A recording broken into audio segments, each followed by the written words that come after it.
ঝন্টুবাড়িকে আপনার কাছে আমি আসার আগে আরেকটা ব্রেকিং নিউজ দিয়ে দিতে চাই। এই মুহূর্তে লাউডস্পিকার নিয়ে কড়া পদক্ষেপ নেওয়া হয়েছে। এটাও একটা খুব বড় ব্রেকিং নিউজ। লাউডস্পিকার কোনো ধর্মীয় স্থানে, সে যে ধর্মেরই হোক, কোনো ধর্মীয় স্থানে বিনা অনুমতিতে লাউডস্পিকার বা হঠাৎ করে লাউডস্পিকার বাজিয়ে দেওয়া, যত্রতত্র লাউডস্পিকার বাজানো, এটা এখন আর অ্যালাউ করা হবে না। বিনা অনুমতিতে লাউডস্পিকার বাজানো যাবে না পশ্চিমবঙ্গে। এবং এটা নিয়ে পুলিশদেরও নির্দেশিকা ইতিমধ্যে চলে এসেছে। মাননীয় মুখ্যমন্ত্রী শুভেন্দু অধিকারী নির্দিষ্টভাবে বলেছেন কিছু কিছু জিনিস দেখতে, তার মধ্যে অন্যতম এই লাউডস্পিকার যত্রতত্র বাজানো, যত জোরে বাজানো। আমি ঝন্টু বড়াইকের কাছে যাব।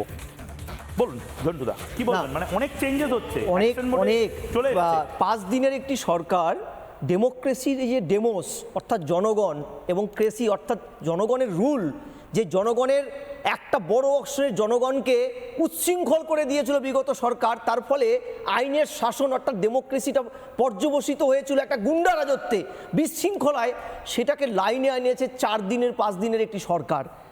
কুর্নিশ তাদেরকে। এবার প্রশ্নটা হলো, তোমার এই সমস্ত চিত্র দেখে আমার কোনটা বলবো কোনটা না আমি কনফিউজ হয়ে যাচ্ছি। যেমন ধরো ধর্মের স্বাধীনতার প্রশ্ন, আমরা বারবার বলেছি যে ভারতবর্ষের এক্সিস্টিং আইন অন্তত দেখুন যে ধর্মের স্বাধীনতাটা ব্যক্তিগত।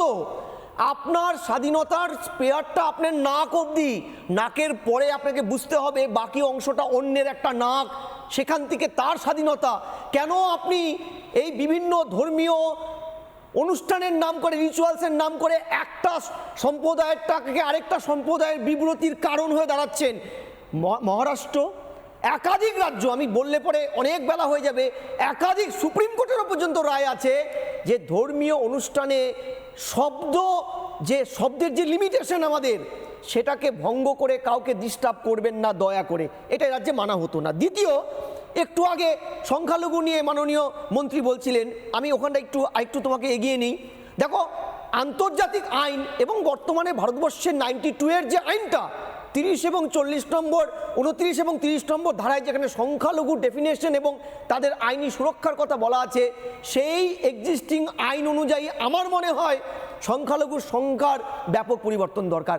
কারণ বলা হচ্ছে 6% কম সংখ্যার ভাষাগত, জাতিগত এবং এথনিক এবং কালচারাল যে কোনো সম্প্রদায় কোনোভাবেই 6% বেশি হলে তারা সংখ্যালঘু হয় না। অর্থাৎ ভারতবর্ষের দ্বিতীয় সবচাইতে বেশি পপুলেশন মুসলিম সম্প্রদায়, ধর্মীয় ব্যাপারে, ধর্মীয় কারণে তারা কি করে সংখ্যালঘু হয় আমি জানি না। ঠিক, বরং এখানে আদিবাসী, পার্সি বা বৌদ্ধ, জৈন, এরা সংজ্ঞা ভারতের এক্সিস্টিং আইনে কিন্তু সংখ্যালঘু। দ্বিতীয়, তুমি বলছো, আমি তোমার চ্যানেলে বসে একাধিক অনুষ্ঠান করে বলেছি শিডিউল ট্রাইব, শিডিউল কাস্ট সার্টিফিকেটের কি ভয়ানক জাল জোচ্চুরি, যে 2020 সালে লকডাউনের সময় আদিবাসীদের একাধিক সংস্থা মামলা করেছে, তার মধ্যে একাধিক জায়গায় আমি নিজে যুক্ত থেকেছি। পিএসসির যদি তোমাকে 400 পেজের রেজাল্টটা দেখাই 2020 সালের, দেখবে ব্যানার্জি, চক্রবর্তী, ভৌমিক, শিডিউল ট্রাইব, মানে একটা অচলায়তন ছিল। সেই অচলায়তনটা অবশেষে বাঁধ ভেঙে দেওয়ার মতন অবশেষে বাঁধটা ভাঙলো এবং আরো অনেক কিছুতে বাঁধ ভাঙছে। আমি নানা ধরনের কন্টেন্ট দেখার জন্য লাইক করুন, শেয়ার করুন আমাদের ফেসবুক পেজ, সাবস্ক্রাইব করুন আমাদের ইউটিউব চ্যানেল। পাশাপাশি অন্যান্য ব্রেকিং নিউজের জন্য অবশ্যই চোখ রাখুন রিপাবলিক বাংলায়।